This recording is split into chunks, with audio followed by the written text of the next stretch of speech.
Let's be honest about a truth people rarely admit. Chronic loneliness is rarely an accident. In my observation, it is often the predictable outcome of specific entrenched psychological patterns. These are not superficial traits like introversion or shyness. They are deep-seated habits of thought, perception, and behavior that render genuine reciprocal connection almost impossible. It is a profound internal architecture that, while often built for self-protection, ultimately leads to isolation. Here is what psychology truly reveals about the architecture of the solitary mind. 1. They excessively ruminate on social interactions. Individuals who lack deep connections often ruminate excessively, especially about people. They replay conversations in their heads, dissect every word, and overanalyze how they came across. This stems from hyper-self-awareness, a psychological trait where your brain constantly monitors how others might be perceiving you. It sounds adaptive, but it is a social abrasive. Because when you're stuck analyzing, you cannot relax. And people sense that tension. It feels like distance. Even when you're trying to connect, you don't mean to be cold. You are simply trapped in mental observation mode. The truth is, your brain is busier analyzing people than bonding with them. 2. They have a low tolerance for inauthenticity. You spot fake behavior instantly. The forced laughter, the attention-seeking, the drama. And once you see through it, you cannot unsee it. Psychologists call this high social perception, and it's common among people with advanced emotional intelligence.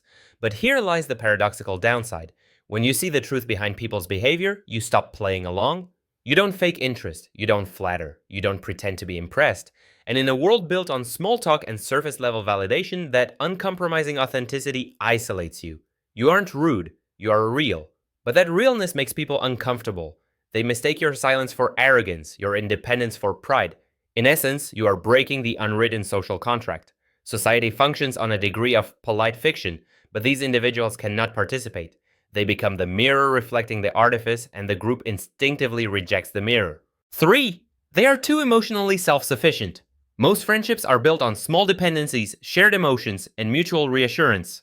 But people who don't have many friends rarely need those things. They regulate their emotions internally. They deal with problems alone. In psychology, this is emotional self-reliance. It is strength on paper, but isolation in practice.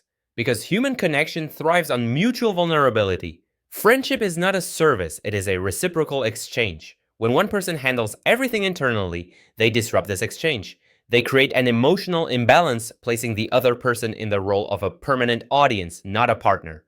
You don't directly push people away. You just give them no space to matter. Connection starves without vulnerability. 4. They reject the group mentality. People who struggle to keep friends often have one trait: high individualism. They don't follow trends, they don't mimic group behavior, and they don't conform just to fit in. This isn't rebellion, it's their wiring. Psychologists call this low social conformity. It's what makes you stand out, but it also makes you an outsider.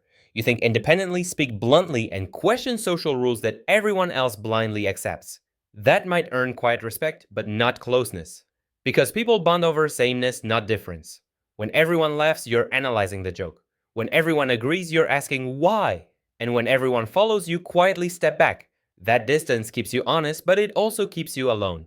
5. They struggle with emotional reciprocity. Here is the truth few want to admit. Some people are bad at friendship because they don't know how to emotionally reciprocate. They understand logic, not warmth. They know how to support, but not how to share. In psychology, this is tied to alexithymia, difficulty identifying or expressing emotions. You care, but you don't show it in ways others understand. So while people might admire your mind, they feel emotionally disconnected. They fundamentally confuse utility with intimacy. They believe being reliable is the same as being present. But friendship doesn't just crave support. It craves emotional resonance. People don't just want to be helped. They want to be felt. Most people without friends didn't lose them overnight. They lost them gradually through tiny patterns. Not replying fast enough, not showing enough emotion, not pretending when everyone else did. They grew too self-aware, too detached, too precise for a social world that runs on emotional static. But here is the part people miss. Not having friends doesn't make you broken. It just means your mind values truth more than belonging. You can't fake connection. You can't dilute your personality just to fit. And that is why you stand alone. Not because no one understands you, but because few can match you. You don't need to change your personality, but you need to understand it. Because once you know how your traits shape your connections, you'll stop asking, why don't I have friends? And start realizing, not everyone is built to handle me.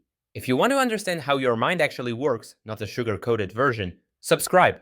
Because here, we don't talk about motivation. We talk about psychology that exposes the truth.